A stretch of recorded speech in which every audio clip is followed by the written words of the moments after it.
Meski sudah tak nongol di TV lagi, namun Rizky Bilar masih menjadi sorotan media dan netizen. Netizen masih penasaran soal aktivitas dan kondisi terbaru rumah tangga suami Lesti Kejora itu. Karena masih banyaknya netizen penasaran dengan pekerjaan Bilar saat ini, justru membuat ayah BBL itu merasa risih. Sebab menurutnya media seolah masih mencari-cari kesalahan dan kejelekannya pasca kasus KDRT-nya terhadap Lesti Kejora buat heboh beberapa bulan lalu. Dalam sebuah video yang ramai beredar di akun gosip, Bilar bahkan sampai berujar jika kentut saja dirinya akan dianggap salah.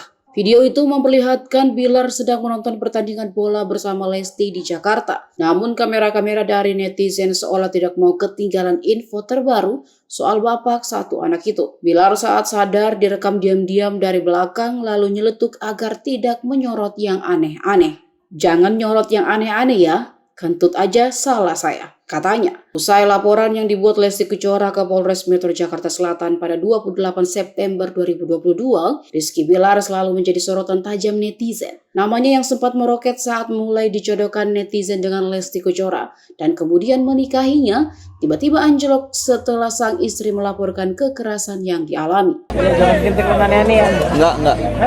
Kan main bola. Kentut aja salah.